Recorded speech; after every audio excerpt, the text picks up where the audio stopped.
Good morning, ladies and gentlemen, and welcome everyone. So this morning, guys, we are talking about what's happening and that's about to be broken in the news today. I'm going to give you the headlines and then we will talk about this and I'll give my opening monologue.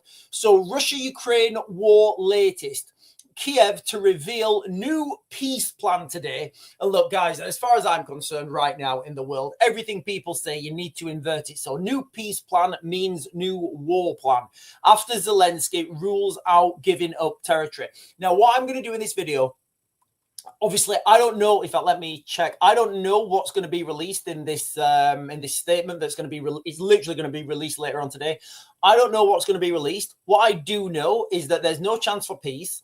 I know that we're heading towards a global conflict on an industrial scale, and I know that British soldiers will be on the ground at some point in some capacity, and I mean en masse. So, in fact, let me turn the chat on. Actually, good morning, everyone. Right, the chat's on now, guys. The chat's on now.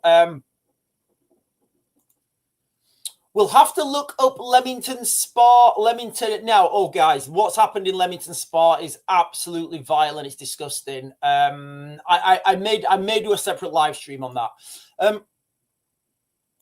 In fact, I will. I'll do a separate live stream on that after I finish this one down. So, ladies and gentlemen, European brothers and sisters, you know, we are living in a fragile alliance that we call home. That's where we are right now, guys. Okay, so these shadowings are lengthening and it's getting worse by the day. Today, as the winter chill bites deeper into our bones, Kiev unveils their so-called revised peace plan. Despite a 20-point plan, the 20-point gambit to be laid out by America, you know, laid out to by the Americans failing, you know, we've got leaders of France, Germany, and the United Kingdom all coming together now and supporting Zelensky. And again, guys, look, literally, like my earliest videos, I was saying that, you know, the Americans are going to leave and this is going to be left to the United Kingdom to take the lead role. And the United Kingdom will take the lead role in this conflict. Not because the United Kingdom has... well, the reason the United Kingdom will take the lead role is because the United Kingdom have the best strike capacity. That's another reason I've always been... I've always considered this when I'm thinking about conscription and will Britain have some sort of conscription, mandatory military service? Because if you're keeping that strike capacity, and what I mean by strike capacity, the force projection, the British military is very good at force projection. So having nothing in an area, 24 hours, saturating the area, neutralizing the threat, really good at that. What the British military are not good at is holding that ground. You know, heavy armor, heavy artillery. You know, the British military we just don't have that kit and equipment, guys. We don't have that kit and equipment. So if you're taking that strike role, if you're surging forwards, you always need to lead from the front. So maybe it's happenstance that Britain will lead this coalition of the willing, but that's the reality, guys, okay? So let's not dress any illusions of hope with this peace, with this revised peace plan, the revised peace deal today. President Zelensky, you know, his voice was steady as artillery fire as he draws his line in the sand. No territory will be surrendered. Now, again, if you guys have been watching me for a while, you know why this is. Because it doesn't matter what Zelensky says, the leaders at the front, they're not going to stop fighting. So when Zelensky phones his generals up on the front line and he's like, Yuri, will you surrender if I tell you? Yuri's going to be like, Vova, da lodna chuvak. Please, I'm not going to say that because that's a bad word. But, you know, they're going to tell him where to poke it, basically. And they're not going to stop fighting. So how do you stop your military from fighting? You can't. You literally can't. There's no way you can stop your military from fighting. If they don't want to stop, they won't stop. So that's one of the main considerations why the Ukrainians won't, why Zelensky won't give up any ground in Ukraine.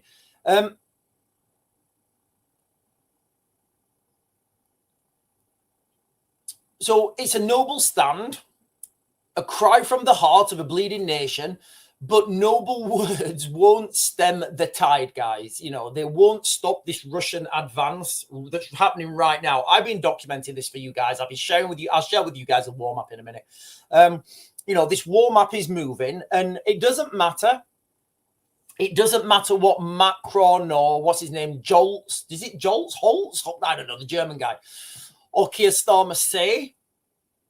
You know, if somebody says to you that you're winning the fight and you've got like, if you've got like a black eye, a bloody nose, a broken arm, and you don't feel like you're winning the fight, and you're looking at the other guy in front of you and he's got his mouth closed while he's breathing, you're kind of not winning that fight, all right? So if you look at the ground in Ukraine, the ground doesn't look like the Russians are losing. The ground doesn't look like the Ukrainians are winning. The ground looks like, you know, like I keep saying, if you're in the military, people will say this all the time. The ground will dictate your movements.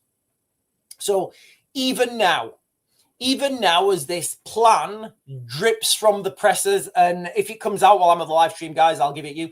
Russia's iron fist is pressing forwards along the entire front line. Now, that's an article, guys, that's out this morning. I will share that with you. So Russia are pushing along the entire front line, guys, okay? They've encircled Minohorad. They have all but swallowed Pokrovs. And inch by inch, they're moving forwards. Their generals boast of it openly. Troops are surging. Ukrainian lines are cracking like frost under boot. This isn't a stalemate, guys. This is a prelude to an absolute routing of Ukraine. Zelensky's defiance, it's the death rattle of a dream, I feel, you know, echoing across an absolute battlefield where, you know, I feel the Ukrainian soldiers understand best case scenario. All they can do is slow the Russians down right now. And we are sat here as Europeans, you know, we're sat here, we're watching from our warm houses, sipping tea as the storm clouds are gathering. It's only a matter of time, guys. It really is only a matter of time before this kicks in and before we see young men and women, our own young men and women, sent over to Ukraine.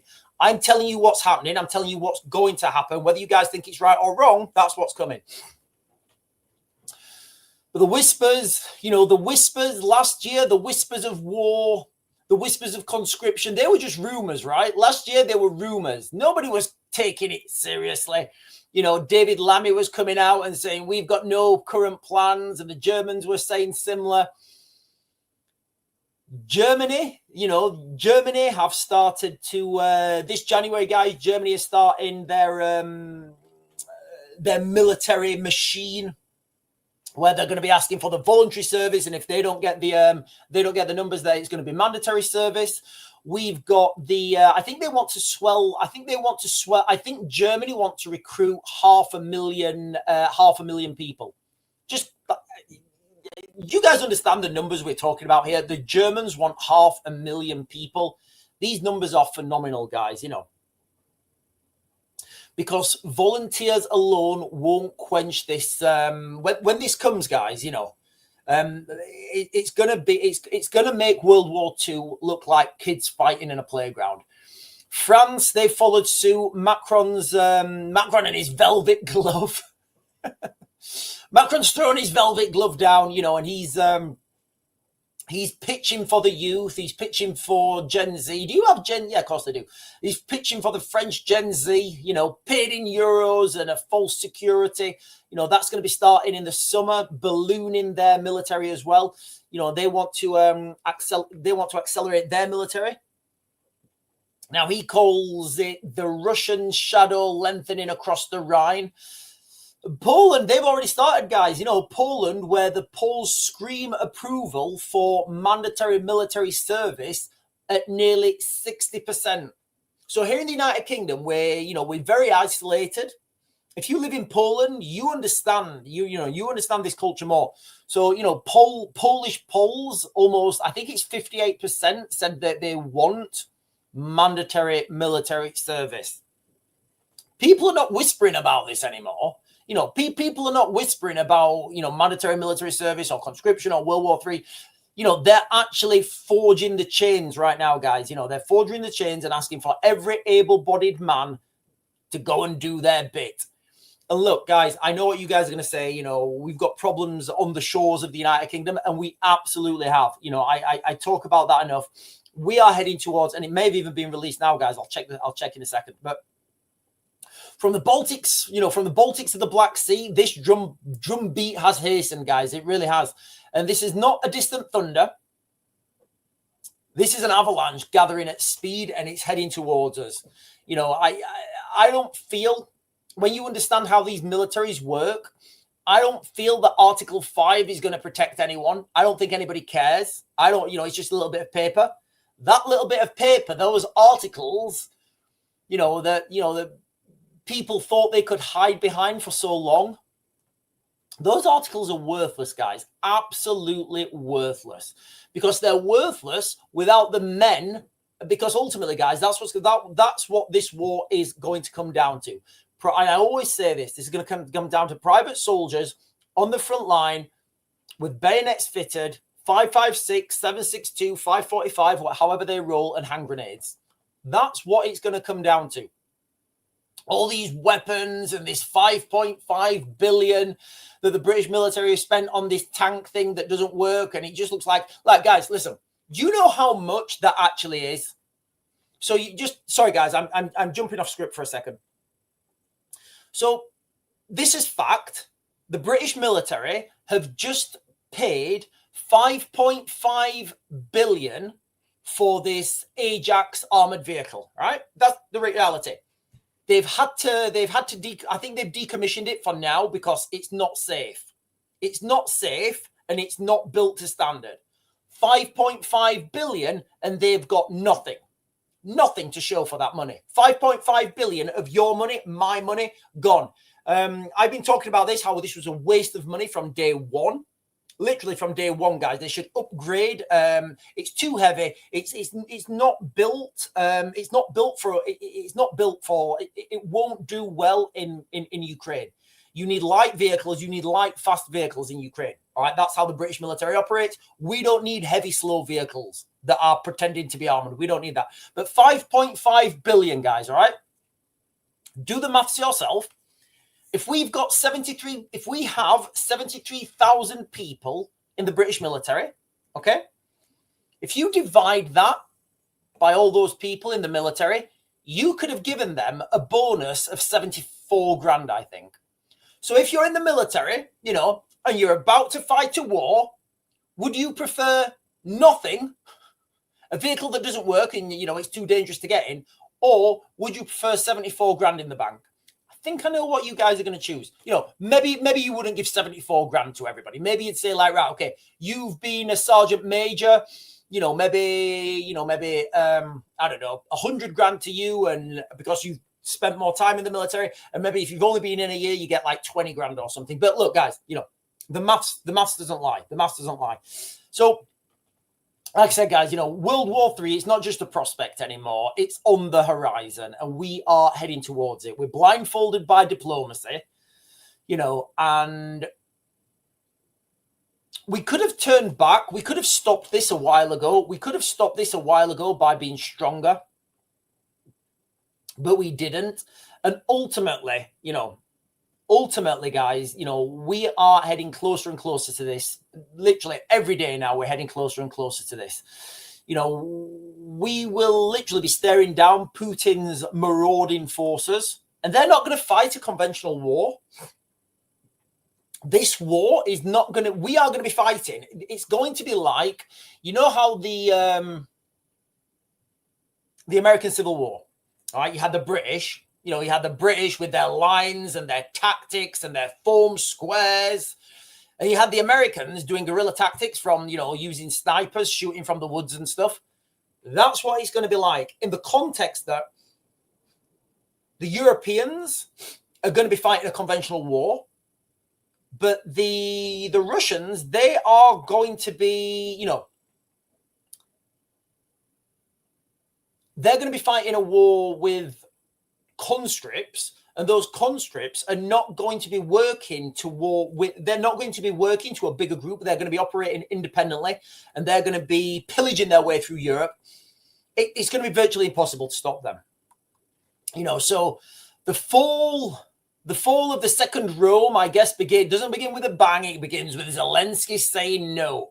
And it's all going to end with young men and women screaming into the void. That's where we're heading right now, guys, okay? I'm going to jump onto the chat. I'm going to jump onto the chat now, guys. Good morning, everyone. Good morning. Listen, guys, if you're on, don't forget to like, comment, subscribe. Oh, Miss Jean. Miss Jean's just become a member. Thank you very much, Miss Jean. Miss Jean 1961 has just become a member. Thank you so much for becoming a member. I appreciate that.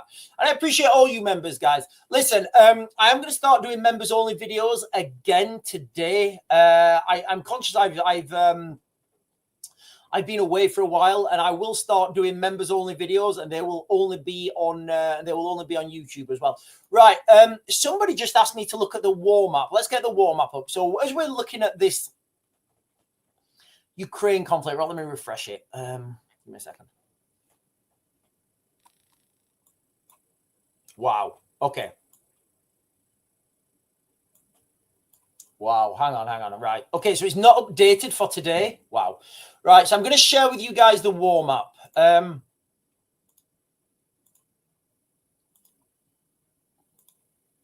So this is the war map I use. It's not updated for today. Today's the 9th, and it might have been done actually. So this is the war map. Now, for those of you guys who've been watching, this town here of Pokrovs, I can remember when I was on and I got a word from my friend and he said, listen, Sean, Pokrovs has already fallen, mate. You know, it's and now it's fallen. Which is this Russian direction of travel, okay? So I don't know if you guys can see my cursor, but if you guys look down and to the right of Pokrovs or south and east of Pokrovs, look at this area here, this big area. Watch this.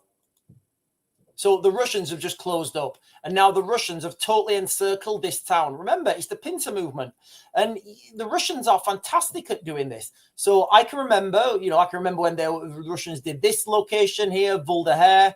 They came from the north, they came from the south. The media was like, oh, it looks like the Ukrainians are on the back foot. Zelensky sending in reinforcements. No, it's over. I can also remember this town, Valyeka Novosilka. They came from the north, came from the south, closed it up. And now Pokrovs is another town. It's another town that has fallen to the might of Russia. So it looks like very soon, I would say that, I would say the next piece of this map to go, they will close this area up here. So if you look here now, the contested area, it's closed, but the confirmed areas is 6 kilometers. 6 kilometers. It was well within range of mortars, even 80. What do the Russians have? Do they have the 82? I think the Russians have the 82. Yeah, it's British who have the 81. So the Ukrainians and the Russians both have the same mortar system. So the 82 millimeter mortar will competently, or will it? I think it's 7 kilometers. The 82 millimeter mortar doesn't matter because the 120 millimeter mortar, that's 13 kilometers, and they use that, and that can definitely bridge that gap. So there we are, guys. You know, the situation in Ukraine looks like it's pretty much over for the Ukrainians. Just going to refresh this screen on here. Right, updated 14 minutes ago. Let me just get these live updates, guys. Give me a second. Ukraine prepares to present alternative peace plan to Trump. Ukraine is preparing to present an alternative peace plan to Donald Trump and could do so as soon as today. Okay, right. Well, the headline I got this morning was that they're ready to do it today. Vladimir Zelensky told a news conference yesterday an initial 28-point plan proposed by the US, widely viewed as being too favorable to Russia, has since been cut down to 20 points. Following talks with Ukraine and US officials. Guys, look, if this war keeps moving forwards as it is doing, Putin's not going to need a peace plan because he's going to have the whole country. So it makes no sense. You know, it makes absolutely no sense for the, it makes absolutely zero sense for the Russians to come to this. Oh, sorry. Right, let me jump down, guys. There's quite a lot of comments on here. I don't know if I'll be able to get them all. Donna is saying, independent, the UK is under attack from Putin's cyber army. I would say this has been happening for a long time. You know, we just don't hear about it anymore, do we? It's like at the end of the month, we get banking apps. They always go down, don't they? Where's my phone? I don't know. I think I had my phone on me. But basically, our banking apps, they go down at the end of the month, right? The golden standard for any cyber attack, what you want to do with any cyber attack, you want to have a any cyber attack, the best case scenario is you cause a financial crisis in that country. You know, and if you can do that, that is that's good for you. And the thing with cyber attacks, you can do these. You can sit at home. You know, you can sit at home doing these. You know, you can sit in. And let's not forget, you know, there's going to be more than just the cyber attacks on our banking infrastructure, gas, electric, water. There's going to be more than cyber attacks on that. Right now, if you guys are on like social media, like I don't know what, like Facebook, Instagram, like TikTok, you guys know what I'm talking about. If you're on these channels, there will be maybe even millions of bots. So in a room somewhere, maybe in Russia, maybe in North Korea, maybe in Iran, there will be a room, all right, and it will have 100. Well, let's just say it's got 100 people, all right, in this room. In that room, they will all have a phone. They will all have laptops, you know, and they will all obviously they'll all have internet service. And each one of those people might have 10 or 20 different social media accounts. And what they'll do, I don't know, project manager of that room will come up and say, right, we want to sow unrest in the United Kingdom. So you guys push this agenda and you guys push this agenda. And they're forcing the public to have an agenda. It's all part of subversion, and it doesn't take much, especially how fractured we are in the United Kingdom. Toxic Goyhole is saying they can take the new Europeans that they love so much. Listen, guys, I'm not going to take that off the cards. I do think that is an option. Martin is saying oh my God.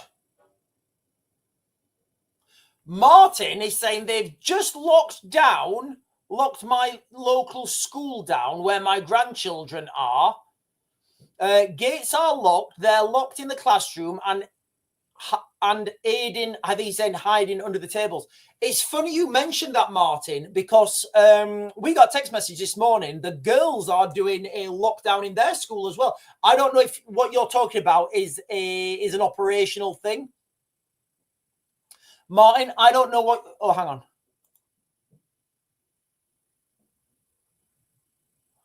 Doing that to an 8-year-old, the thinking there's going to be a war. Okay, so Martin, are you saying, because this is weird, Martin, are you saying that this is like a training thing?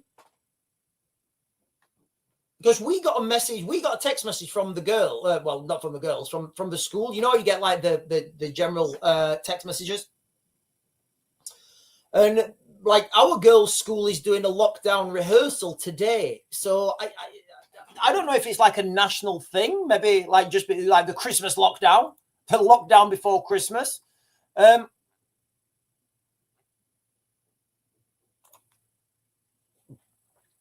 Donna is saying Russia nuclear radar has been turned on and is now active.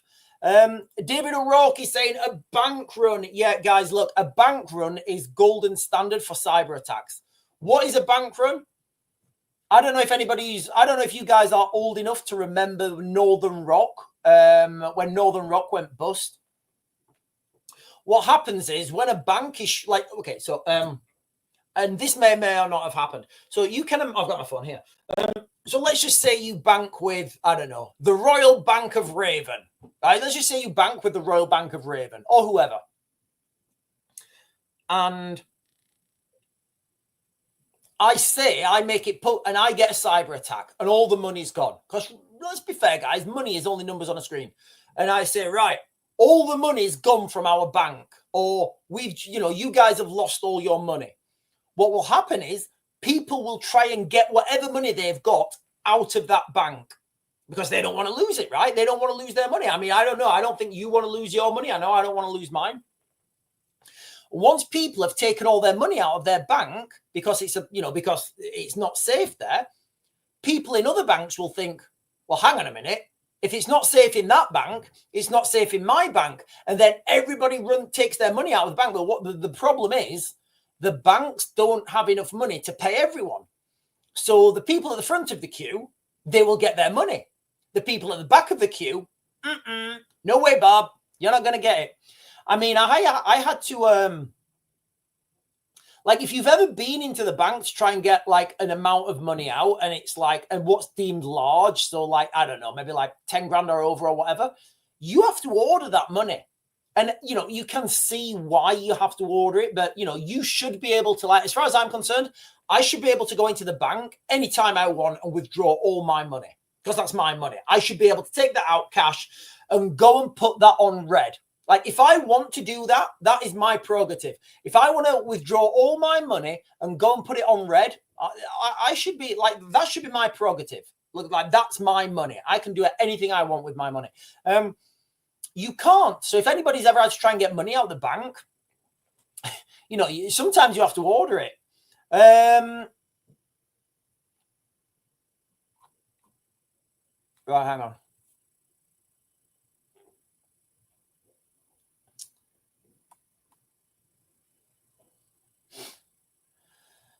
So Donna is saying schools are preparing lockdowns to prepare for, schools are doing lockdowns to prepare for emergencies and threats. It's national. Our schools in Cardiff did it last month, right? Okay, so there must be like a national lockdown thing then today. There must be like a national lockdown thing. And Freya is saying our schools have their lockdown drill on Friday. Yeah, so it must be like a national, it must be like a national, national lockdown week just before Christmas. It's crazy, guys. This is the new world we live in. This is the world we live in right now, guys, okay? Shay B is saying you can't just take your money anymore. You can't. No, you can't, guys. So this is like a banking run. Like a bank run would be where all the banks close up and a banking run would normally happen on a collapse would normally happen on a Friday. And let's not pretend that the banks won't just close their stores. Like, what are you going to do if the bank, like, imagine if your bank collapsed now. And look, guys, this is not financial advice. It's really not. This is not financial advice. I'm not qualified to give you financial advice. Go, like, get a competent financial advisor. But this is just like general advice. If your bank closed and there was no one in it, how would you get your money? Like, how would you get your money? So if this happened on a Friday or whatever, and I don't know, the Royal Bank of Raven just said, yeah, tell everybody not to go into work. Well, we'll pay them, but we don't want anyone going into work. We want those doors closed. What are you going to do? What are you going to do? Why is it?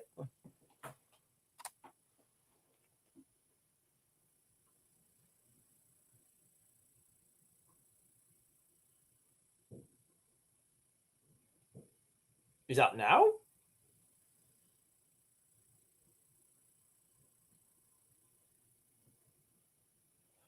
It's every day, isn't it? I'll do them. I'll probably do a live later. So Sarah's just passed me her phone. There's been some news out just now about who was in Afghan.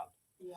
Another Afghan doing the thing to the girls that you guys would expect. And it really is every day now, guys. It really is every day. We're paying for this ourselves.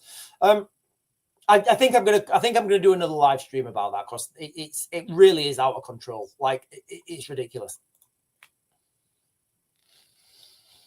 Nicola Brewers is saying the United Kingdom needs to worry about the crap going on in its own country. It absolutely does, guys. That's absolutely true. Unfortunately, Unfortunately, we are heading to a global conflict on an industrial scale, and it could be announced today. Let me see if there's any updates, guys, here, because I'm just conscious that this may be announced while we're on the live stream.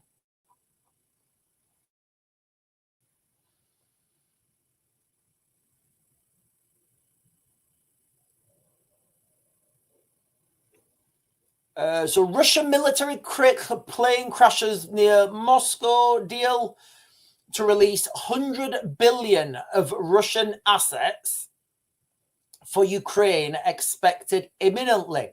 A deal to release up to 100 billion of frozen Russian assets in Europe to aid Ukraine is just days away.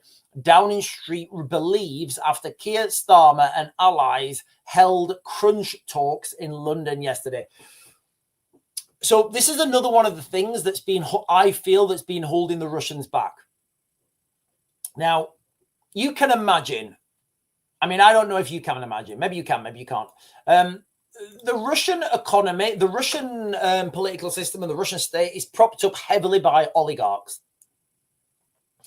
You know, and they have, you know, they put a lot of their money into Europe because they thought it was safer. So what the Europeans have said they're going to do is that, first of all, they've frozen all these Russian assets. So I don't know, say that you had a Russian, say that you was a Russian and you had a couple of quid, you know, a couple of quid in a European bank account. They've frozen that. So those Russians have no access to their own money now. I like to call this theft, but, you know, it's freezing it. It's freezing it. And what's been mulling in the background is all this Russian money that's in London, that was in the UK, it's in Europe, basically, in property, in, you know, stuff. What they're saying is they're going to confiscate that money and give it to the Ukrainians to fight the Russians. So can you imagine that, guys, as a, like, can you just like imagine how those conversations go between Putin and his oligarchs, right? Vladimir, do not destroy Europe. I have 2 billion in Eurobank. I want my money. You know, as soon as they take that money, those oligarchs who are holding Putin back, and look, guys, I know how this culture works. You know, I do. I know how these people talk behind closed doors. I've spent enough time there.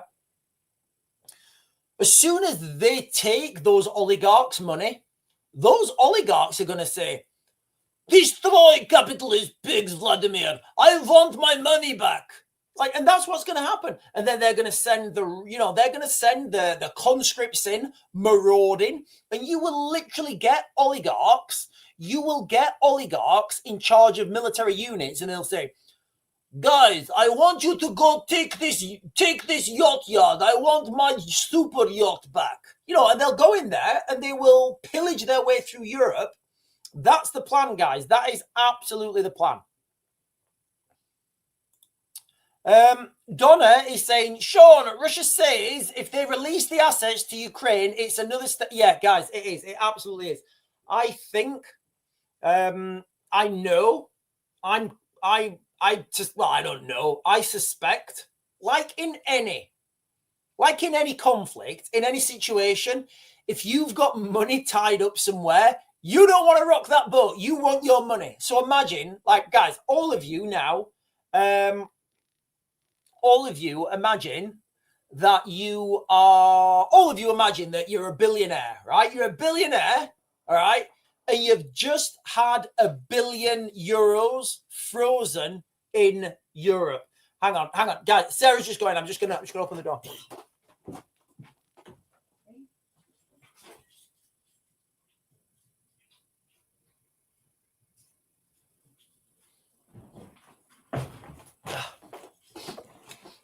Yeah, so imagine you're an oligarch and you've got all that money, right, frozen. You've invested, I don't know, you bought a block of flats or something in Berlin and you're renting it, whatever, it doesn't matter, right? And there's a war going on. you don't want to rock that boat because you want your fucking money back. Sorry, you want your money back, right? You're going to want that billion back. You're going to like, right, Vladimir, mate, right? Can you, like, honestly, don't bomb don't bomb those flats because they're mine. I don't want you, you know, you're going to protect it, right? If that money is taken away from you and the Europeans come out and they say, hey, you know that billion you had in my bank? Yeah, that's gone now. We're giving that to the Ukrainians. Are you still going to be going back to Vladimir and saying, Vladimir, don't bomb them? No, of course not. You're going to be saying, Vladimir, you would literally go in there. You would literally go in there and you would say, Vladimir, unleash hell.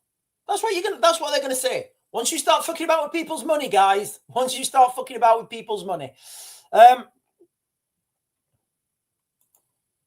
Shabi, sorry, is saying the banks done it 2008. Yeah, they did. Destroyed unknown amount of small, medium businesses, self-employed. Yep, exactly. They can do it tomorrow if they want. On yeah, absolutely. You know, the banks can close down whenever they want. I can remember when Northern Rock was happening. Yeah, I can remember when Northern Rock and the people at the front of the queue. You know, the people at the front of the queue got their money, and the people at the back of the queue didn't. You know, who didn't pull their money out, they didn't get their money. Greasy Reese is saying they know they're racing against time. Everything they're doing now is rushed for their agenda. You know, it is. I've been telling people this is coming for a long time. Dan Hall with a fantastic thumbnail. I think that's like is that an AI thumbnail? It's fantastic. Oh, Sean, live on the Sun now. What's live? What's live? Hang on. Let me find it. Hang on, guys. Let me get this.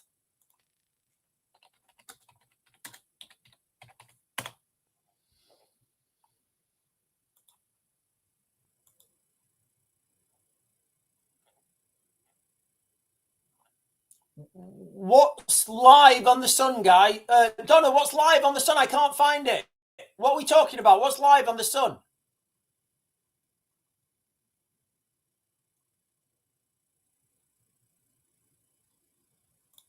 Hang on. Let me find this.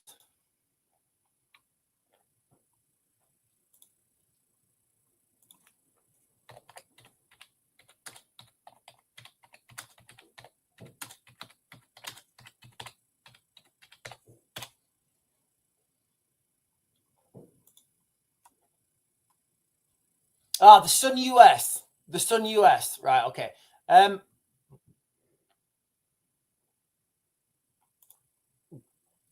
Alarm bells. Trump doubles down on urgent anti-woke warning to Europe. And chillingly says continent is going a very bad direction. Oh. Hang on.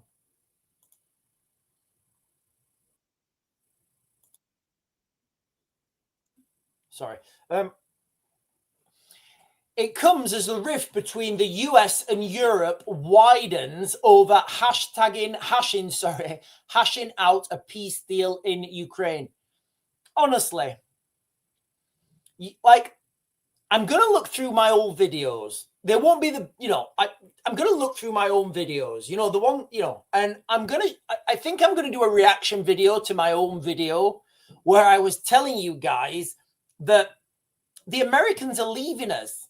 Literally, if you knew me in my personal life, when I was out in Ukraine in 2020, I was helping evacuate people in 2022. And I said, look, guys, this is a fucking long burner. This is going to bring the whole of Europe into a global conflict. The Americans are going to leave. The Americans are not going to be playing around here. The Americans are going to be focusing on the Middle East, and then we're going to come together, and there's going to be a war with China. So you're going to get these two wars.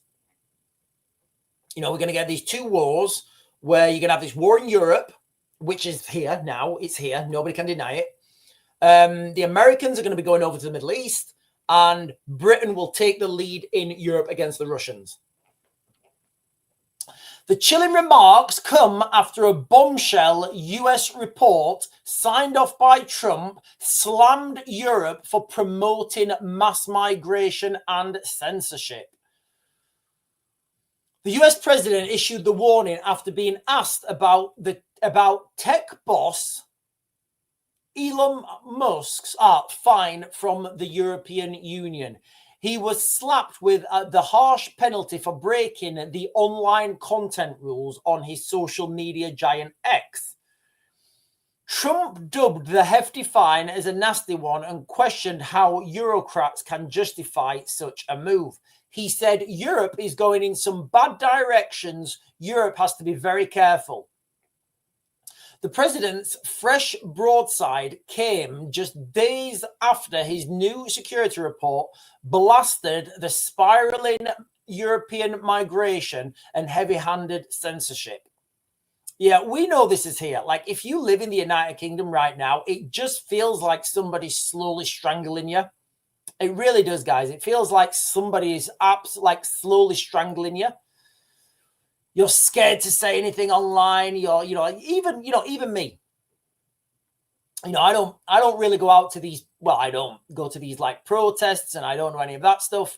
And even I'm worried about the stuff that I say, even though I will always say, I didn't say it. It was somebody else who said it. Or I will ask a question. So, yeah, there is a massive woke agenda coming over. There's a massive woke agenda coming over coming over Europe, I guess.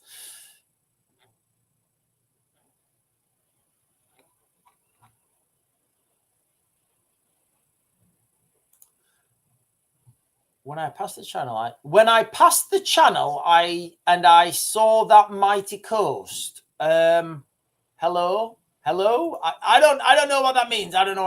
Right, listen, ladies and gentlemen, this morning we are talking the news of the day, the breaking news of the day. World War III declaration could be today. I'm saying could because the media has changed. The headline when it broke this morning was Kiev to reveal new plan today. After Zelensky rules out giving up territory. Turns out it might not be today, but that was the headline before I started this live stream. So I'm going to stick with it, guys. All right. I'm going to stick with it. Ukraine-Russia war latest. Kiev to reveal new peace plan. Remember, guys, a new peace plan means a new war plan. After Zelensky rules out giving up territory. And there has been a new update. It's just in pictures. Zelensky meeting the Pope and shaking his hands. Oh, I know it. I know him. Oh, no, I don't. No, sorry, guys. There was somebody else.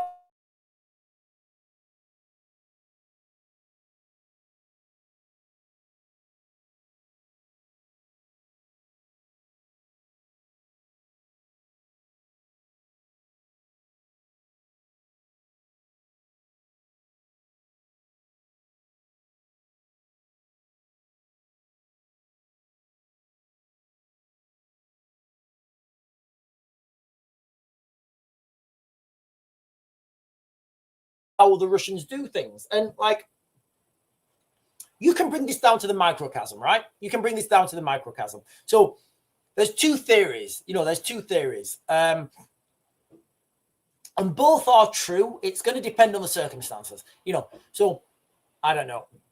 You might get a workman, right? You might get a workman who goes and buys the very best hammer you can buy. And it's like, I don't know, 50 quid, whatever. I don't know how much a hammer goes for. I mean, I pay I don't know. Call it, say it's 100 quid for this hammer. It'll be easier to work out, right? So you get one workman who's bought this hammer for 100 quid. You get the other workman who's bought a hammer for a quid, all right? Yes, of course, this one is better. Absolutely, this one is better. Is it 100 times better? How many nails can you hammer in with them?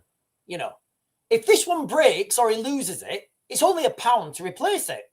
If this one breaks or he loses it, it's £100 to replace it. So that's kind of like the two, and neither of them are better options. One workman may just think, right, I'm happy with losing a hammer every couple of days because I just buy a new one. This guy, he may be very attached to his hammers, and he may give them names and stuff, and give them like little backstories, like they're real people. But this guy, he doesn't give a shit about his hammers. Yeah, I've broken another one. Yeah, I break another hammer. No problem. Get new hammer. Keep pushing hammer forwards. That's kind of where we are.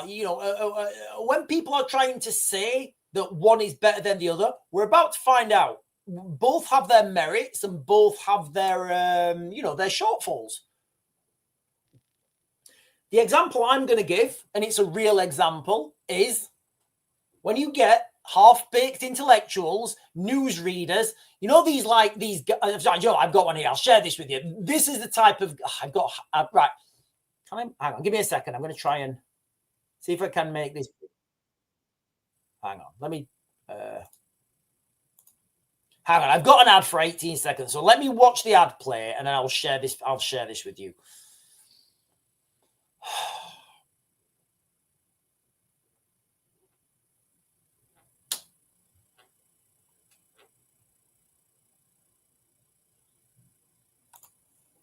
Right, I'll share this with you guys now.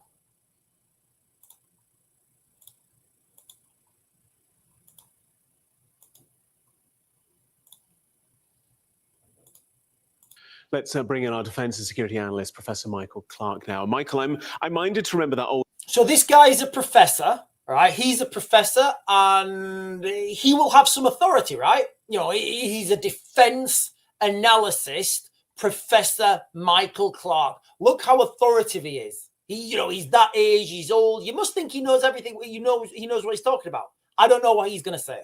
Harold Macmillan quote, jaw is better than war, that idea that talking is better than fighting. But the reality is that both have got to continue at the moment because Russia continues to press on with its advantages in the east of Ukraine. But at the same time, all sides do want some cessation of hostilities. The challenge for France, the UK, Germany is to play an active role in that, and to not just watch America take the lead the whole time, surely. Well, yeah, and to back up Zelensky, because what President Trump calls a peace plan is actually a surrender plan that the Russians are very happy with, which tells us something, that the Russians will go along with this plan. This is back to the old 28-point plan, which we thought... Okay, so I'm going to close that down there. ...was off the table a while ago. It now seems to be implicitly back on the table. And President Zelensky is having to hold his position as... So these type of people that give this commentary and they give this talk, he's the type of guy who will come out there and he'll say, Britain can outspend Russia. Britain's economy. We've just spent 5.5 billion on a vehicle that's a waste that doesn't, on nothing. The Ajax vehicle, guys, we just spent 5.5 billion on a vehicle that doesn't work. So it can't be deployed. It won't be going to Ukraine. It's not going to save any lives. It's not going to take any lives. It's not going to do anything. We just threw away 5.5 billion. But we spent 5.5 billion. So in that context, we just spent 5.5 billion on defense. Literally, you could spend 36 pence on a 5.56 round and outproduce Britain. Tell me I'm wrong, guys. Tell me I'm wrong. If the British government just spent 5.5 billion on a vehicle that doesn't work, can't be put into service because it's not it's too dangerous, it can't be used, then that's a waste of money, right? You could go to your local gun shop and buy a box of 12 gauge rounds and you would be outproducing the British government. You would be out supplying yourself. You would be outsourcing. You would be doing better than the British government right now. So when you get these half-baked intellectuals come up and they talk about money and spending, guys, trust me, it doesn't matter how much you're spending if you're producing nothing. So the real metric here is how much stuff you can produce. Doesn't matter how much it costs. Doesn't matter how much it costs. If you're paying 5.5 billion for a tank and you're not getting a tank, and Putin is paying 100 grand for a tank and he's getting like 10, he's outproducing you for an order of magnitude less. Anyway, that's my rant about military procurement. That's my rant about no, guys, it's not my rant finished. My rant hasn't finished, all right? Just for context, guys, I know I said this earlier, the amount of money they've just wasted, it's the equivalent of giving every serving soldier in the British Army £74,000. So you ask someone in the army, would they rather have £74,000 credit their bank account or nothing? When I was going to stand for reform, one of the things I wanted, I said, look, I want a 30% pay rise across the board for all soldiers, everybody that's in the army. I wanted them to have a 30% pay rise. So if you get paid £1,000 a month or whatever, you get paid £1,300. And I wanted an additional bonus of £1,000 per year of service done. That's what I wanted, all right? That's what I wanted to, that's what I said. I said, right. And people were saying, oh, we don't have the money for that. Where's that money going to come from? Where's the money going to come from? You literally just wasted 5.5 billion on nothing.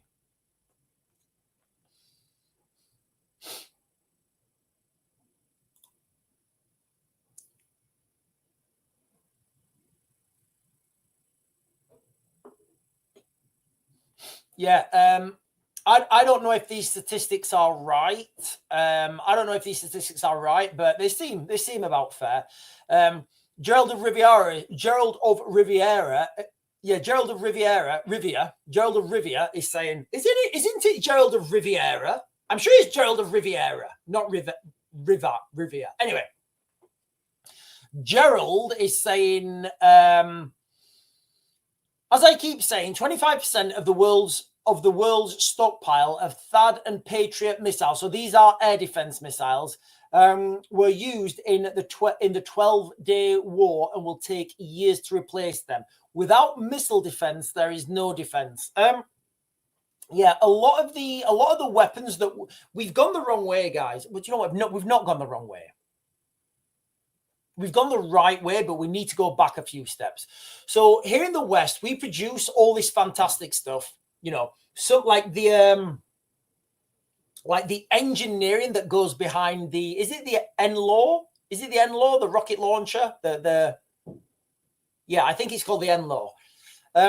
The engineering and the history and the technology development of that weapon system is absolutely phenomenal. Like you look at that and you're like, wow, I would love to be a part of that. You know, even if I just made like a little chip. The problem is when you go so high end with producing military kit and equipment, you can't produce it quick. So it takes time. And it doesn't take long to destroy these missiles. Guys, look, I keep saying this. I'll keep saying it till I'm blue in the face. All wars, all of them, all wars are going to be won or lost by private soldiers on the front line with bayonets fitted, 5.56 or however you roll, and hand grenades. That's it. All these fancy weapon systems, they all fail, guys. They all fail. Look at Ukraine. Look at Ukraine, guys. You know, it's a perfect example of how all these weapon systems fail. Unfortunately, you know. Can you guys remember in 2022, oh, the Ukrainians are going to get given A1 Abrams tanks and that's going to change the battle. Didn't change the battle. Oh, the Ukrainians are going to get given Challenger 2 tanks. Challenger. And then you get these people like the guy I just showed you on Sky News and they'll be going, the Challenger 2 tank was designed especially for war in Europe. This is going to be a potent weapon against Putin. Nope, nothing.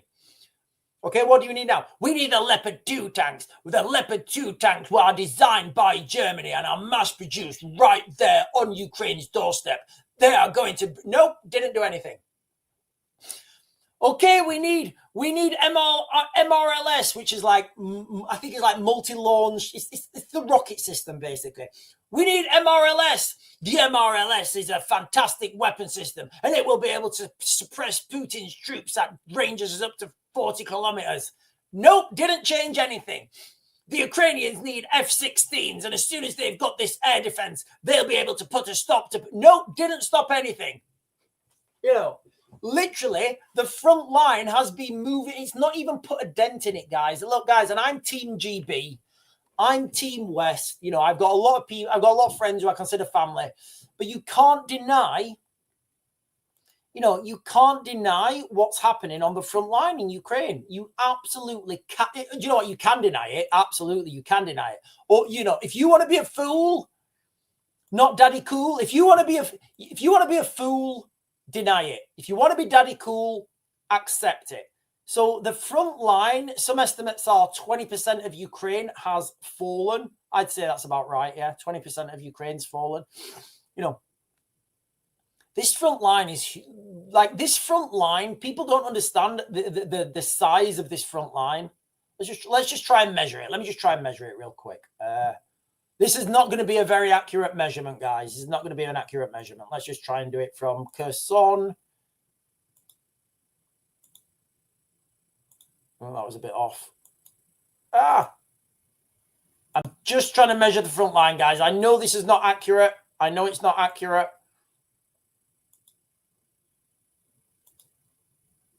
Right, and I'm gonna call it there.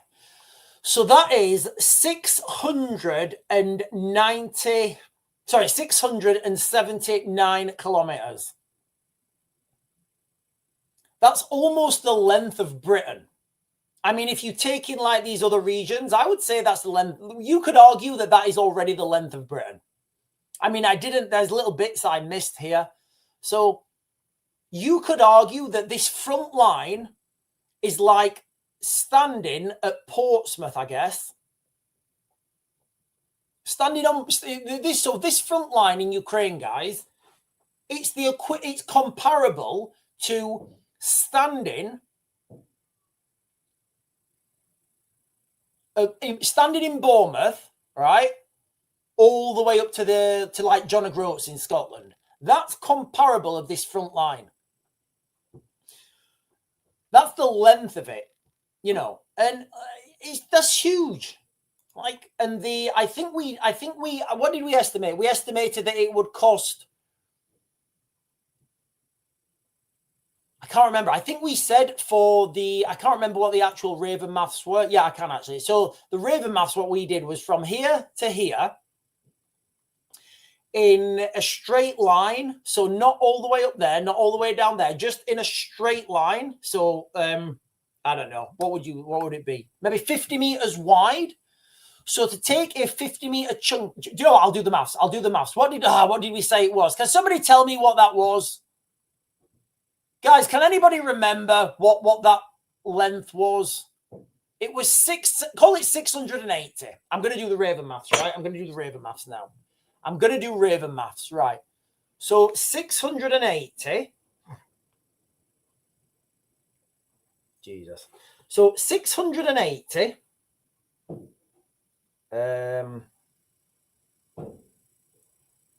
Kilometers. 680. So that's your kilometers. Okay. And at 50 meters apart, so you get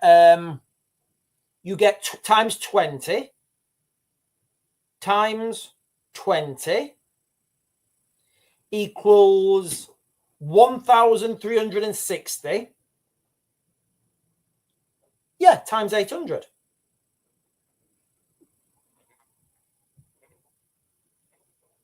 That's almost 11 million people it's going to cost. That's going to, by my maths, guys, my estimates of this war, to take back that land by force, it's going to cost 11 million men.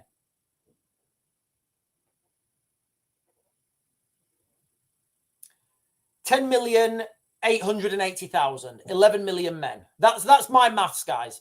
Raven maths, you guys know Raven maths, right? Doesn't always make sense, but it's always right. So the way I did that Raven maths, guys, a couple of live streams ago, I was saying, imagine that a normal platoon attack, 30 people. I know different platoons are different sides, but we went with 30. 30 people can take 300 meters in one platoon attack, and that will cost them 2 casualties. I gave that attritional rate because that is the attritional rate at the moment. I then multiplied that by the whole battlefield. Now, what I've said is that a platoon can cover let's just say that a platoon can cover a 50 meter, 50 meters. By my estimates, if they're going to have to fight, but guys, and again, you've got to do maths at some point. I'm saying it's going to cost 11 million men to take back that ground. Templar Matt is saying, Sean, is it true UK tanks have built-in kettles so troops can have a brew while you're in battle, or is that BS? I think it's BS, but you never know. Yes, they do. They do. It's called a BV, or a boiling vessel. Yeah, they have built-in kettles. It gives you hot water. Yes, not all vehicles, but yeah, most tanks have something called a BV, which is called a boiling vessel, and it's like it's just, it is a kettle essentially. It's just like a little box, and it just gives you hot water. Yeah, it absolutely does. You can get them fitted to, you don't get them on Land Rovers or like light strike vehicles, although I think, you do actually get them on some light strike vehicles. Most tanks have a boiling vessel. Slim is saying the tanks don't last 10 minutes on modern battlefields. They don't last that long.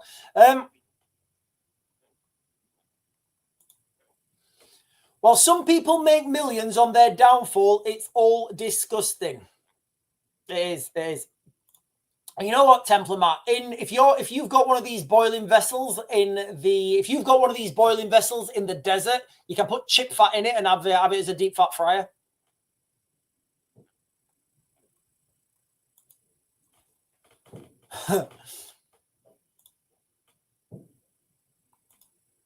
Right, listen, ladies and gentlemen, the crux of this live stream has been the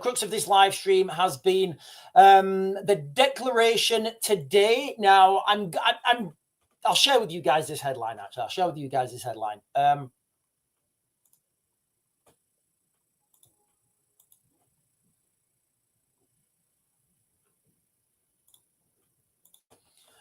So this was a declaration, guys.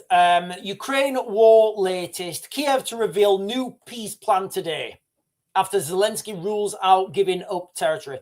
So this is what I was going with. They said they were going to reveal this new war plan because they're not peace plans, they're war plans. But it turns out it's not going to be, it may not be released today. It may be released at another day. So that's what I was going with, guys. But I still think the crux is the same, where we're heading right now. And you guys can see this every day, literally every day now. It's what's it going to be like 3 weeks, 2 weeks, 3 weeks, 3 weeks? I think 3 weeks.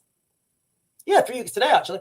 3 weeks today, the Germans will start their military screening process. The Germans want to bolster their military by 500,000 or up to 500,000. The Polish, they're already bolstering their military. They're having the biggest exercises that they can. 58% of the Polish people would back mandatory military service, i.e. conscription, but not conscription because we can't call it conscription anymore. I've given you guys my estimates. I think something will be announced in the United Kingdom in February. I do, guys. I think something will be announced in the United Kingdom this February.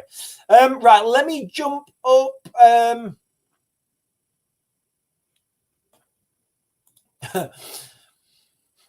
Martin Quinn is saying, well, everybody's concentrating on the front line in Ukraine. The Somalians are getting ready to take over the United Kingdom. Look, guys, I was saying this earlier on. Like, I don't know if you guys were on my live stream last night. I was telling you guys that I see, genuinely, I see a migrant police force taking over the United Kingdom. I do. I see like a migrant police force. Now, whether that is, I don't think it will be, let me get these words out. It will be some sort of system where there's been a police shake-up or a police revamping or something with the police, and they've said, right, okay, we need to now employ private security companies, and those private security companies will be heavily employing people who are not British nationals, or maybe second or third generation Brits. I genuinely see that direction of travel coming, guys. I really do. Remember, a lot of these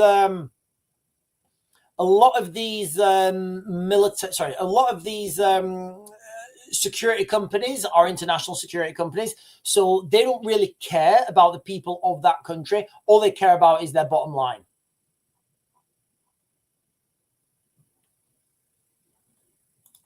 Mr. Mister is saying, did you see the Navy announcement conference yesterday? No, I didn't. I did not see the naval announcement yet. Was it about, do you know what?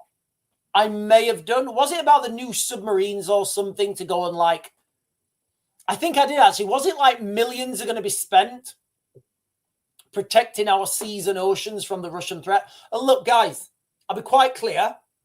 It doesn't matter how much you spend if you're getting nothing in return for it. Absolutely it doesn't matter. Doesn't matter how much you spend if you're getting nothing in return for it. So the spending doesn't matter. It's what you're getting in return. RLS is saying, fighting a foreign war while we're being invaded. Listen, mate, I agree. RLS, I absolutely agree with you.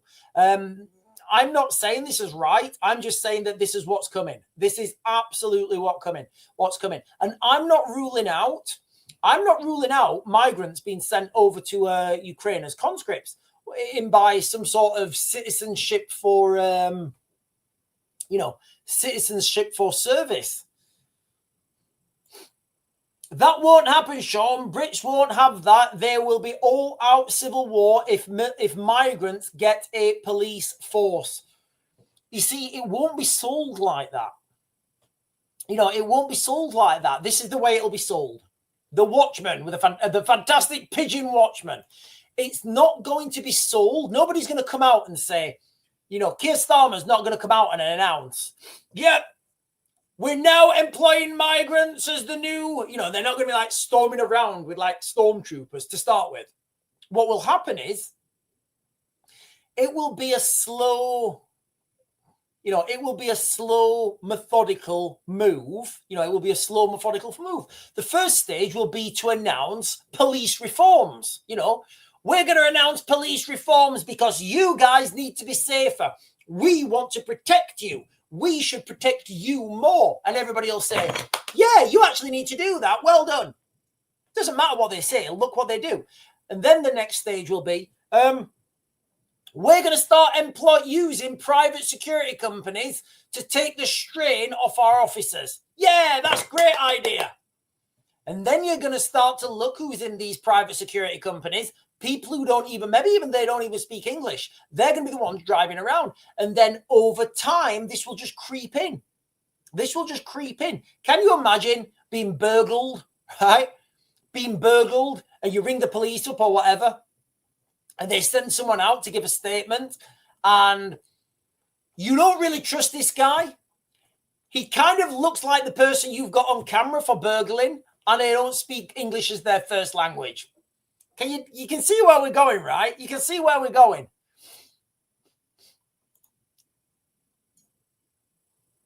Yeah, exactly, Slimmy. It's not going to be, we're not going to get these big announcements anymore. We're not going to get these big announcements. Big Linds, hello, Big Linds, is saying they already have them as security at the hotels. Yeah, I don't know if you watched my live stream last night. I was showing this as I had a video of that last night on the live stream, and I was sharing this with you guys. That is exactly what I said. It started already. They're moving this in slowly. It's not going to be a big jump. You know, it's happening slowly, slowly. And like, I think, who just said that? Somebody just said, somebody on the chat just said, it's like the slow. Oh, it was Slim Yin. Slim Yin just said, we will just accept it little by little, the boiling frog. So if you put a frog into boiling water, it will jump out straight away. It's like, fuck that, I'm not getting in there. You put a frog into normal water and slowly boil it, the frog will stay in it because, oh, it's not too bad. It's not too bad. It's not too bad. I'll keep going. I'll keep going. Dilly Swizzle. They are Dilly the Swizzle.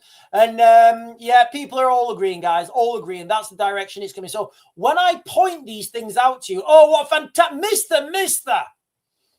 Mr. with a fantastic flying fortress as his thumbnail. What a fantastic picture. What a fantastic picture. You know, it's going to be these little steps. So when I come on these live streams and I point out these little breadcrumbs to people, and then like people are, oh, sure, nothing's ever happening. And you're like, look, listen, guys, and I'm gonna do a short live stream or a video. Mark these words. Mark these words right now. Put these down. Write this in your notebook. We are going to look back at next year. We will look back at this year and we will think, wow, weren't things better? Weren't things better last year? That's what's coming, guys. We are going to look back this time next year. So Christmas next year, we are going to look back and we're going to say, wow, didn't we have it good? Didn't we have it good that year? Didn't we have it good in 2025? As shit as things are, guys, it's going to get a whole lot shitter. We are getting sucked and dragged and drained. And it feels like there's only like that. If you're in the Matrix right now, and I mean, if you're in the Matrix, as in you work a 9 till 5, you know, you pay your bills, you pay your taxes, you've got a car on rental, you've got a mortgage, you know, guys, you need to get out of that system. As like, honestly, like you need to get out of that system. I don't know how you can get out of that system. That's for you guys, you know, but you really need to get out of that system. And if you guys are the high rollers and you're not working and you're taking the free money, you guys need to get off that as quickly as possible as well. Because at some point, there's going to be a situation, you know, where, I don't know, maybe another pandemic. Maybe you'll have to take some sort of medication. And once people control you financially, they don't need to send the police round. You literally don't need to send the police. If you control somewhat, like, if I'm going into a business meeting, the first thing I'll say to the people is, who controls your bank accounts? First thing you need to say, like, who controls your bank account? Do you control that bank account? Because it doesn't matter. Doesn't matter who the directors are. Doesn't matter who you're talking to. Who controls the money? Whoever controls the money controls everything. You know. So if you're getting paid by someone, you work for them. You do as you're told. That's the reality, guys. Okay, that's the reality, and that's the future we're heading towards.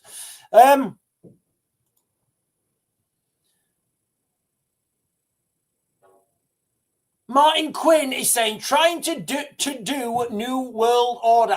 It's coming here, guys. It really is coming. It really is coming.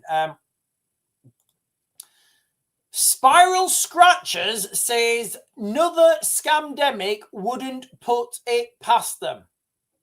You know, and if people, look, guys, let's just say, like, total hype. I don't know what's coming in the future, guys. I don't have a crystal ball. You guys know what I've got, though, don't you? I've got an 8-ball, and it's not that accurate. Let's just ask the 8-ball. Will there be another pandemic? I mean, I think okay. Will there be another pandemic in the next 5 years? I think that's a better question, because clearly there will be. It says positively. So don't put too much into that, guys. It's not very accurate. But yeah, just imagine now, guys, all right, that you are on universal basic income and you are in your government-approved house, and they're going to give you an absolute pittance. It won't be enough to live on, but then they say, right, we need to let's just let's go down a conspiracy route. Let's just pretend, let's just pretend that they say, for example, you have to have a certain injection or something, and people say, well, I don't want to have that injection, and they say, well, we'll turn your universal basic income off because it's a national emergency. I know a lot of people will know the harm it's going to do, but they'll be so dependent on that financial that financial dependency. Get out of the matrix, guys. If you can, get out of the matrix, guys. Like, I tell this to people all the time. I say, right, when everything's failed and you've lost everything, would you wish you could go back in time and change things? And they say, yeah, for me, I'd do this, I'd do that. So like, why don't you do that now? Assume that the worst is coming. Assume that everything's going to go wrong and make plans for it now. Because we don't have a time machine. We don't have a time machine. I don't have a time machine anyway. I don't know if you guys do. The Toon Piper is saying, I did a course to gain my SAA badge 2 years ago. There were only 3 of us on that course that were British. Can't get a job in the security industry. Applied for so many jobs and never got a job.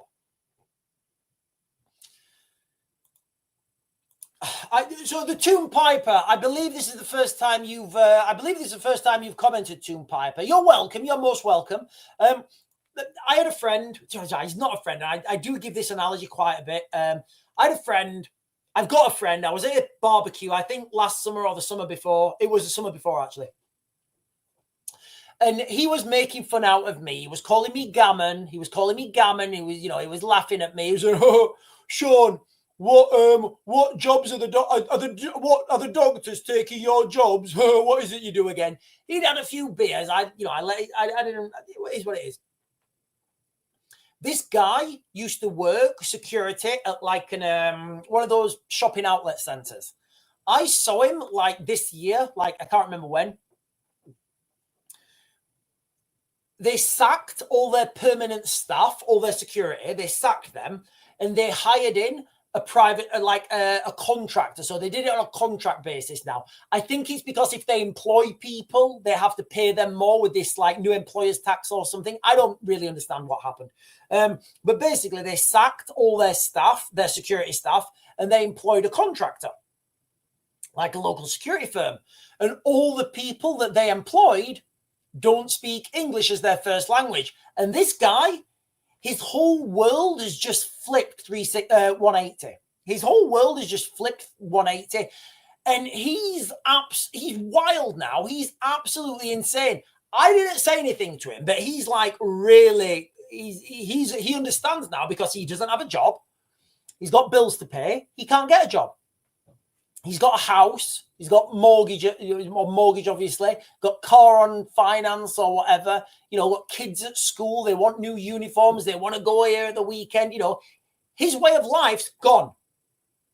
So guys, listen, just take this as a warning to everybody. Get yourself out of the matrix as soon as you can. I don't know how you can do that. I don't know how you can do that. But like, if you're relying on a 9-to-5 job, those things will close down as soon as possible. It will get less and less and less. Now, whether they're paying you more and more and more, but the taxes are going up and the cost of everything's going up, you're actually getting less and you're having a shittier life. Amelia Miller is saying, what do you think the announcement will be today? Well, I did think it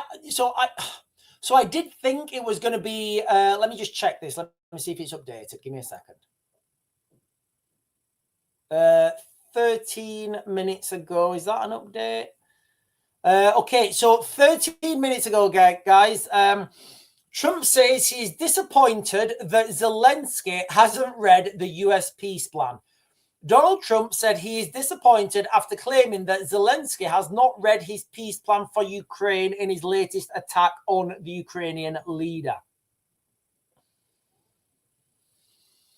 Okay, look, guys, I like America. I do. I like Trump. But, you know, this is posturing, all right? And you kind of like, you can imagine how pissed the Americans are, right? You know, if, you know, you can imagine how pissed the Americans are right now if, you guys can imagine how pissed the Americans are if Zelensky allegedly, now this is not broken on the mainstream yet, guys. I'm getting this from my sources in Ukraine. In fact, it might have broken. I don't know. I got this from my source in Ukraine that Zelensky has been recorded having a conversation with how to remove 4 billion, I think 4 billion euros or $4 billion. It doesn't really matter. It's a lot of money out of Ukraine. And the amount was that big, they needed to buy a bank.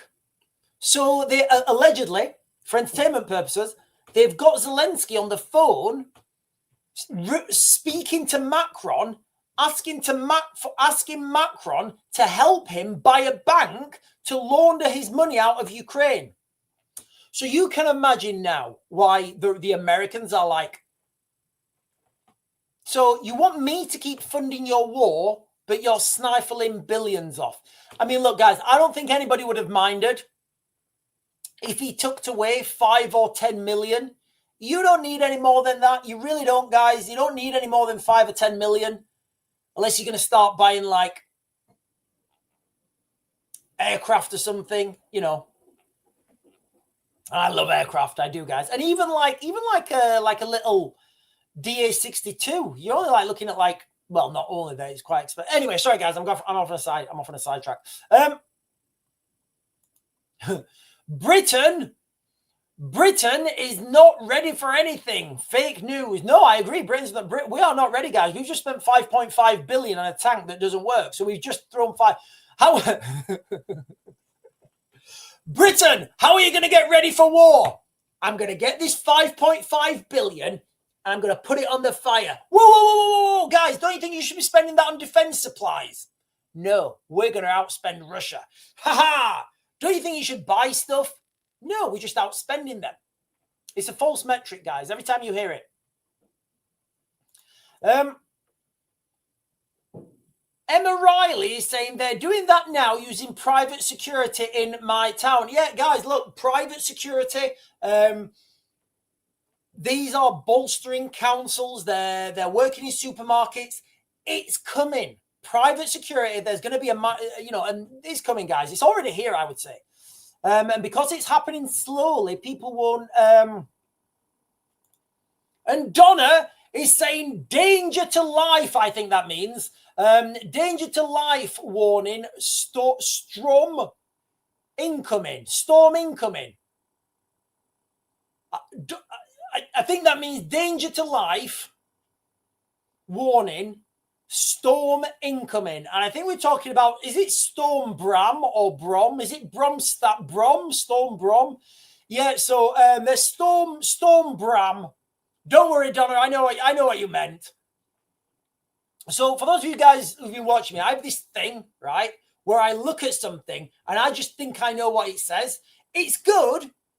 It's good if, like Donna had a few typos, I just went with it. But sometimes when I'm trying to read stuff, I just think I know what it says and I just go with it. So yeah, Storm Brom is on its way and it's bringing, but it's like really warm. So it's bringing massive rain and that's gonna cause flash floods or whatever in and around those regions. Right, ladies and gentlemen, listen, guys, I am gonna close this down now. I think I'm gonna. Do you know what I am? I'm going to come straight back on and I'm going to talk about the migrants committing crimes in the United Kingdom, because we have just it's like every day now, we are getting,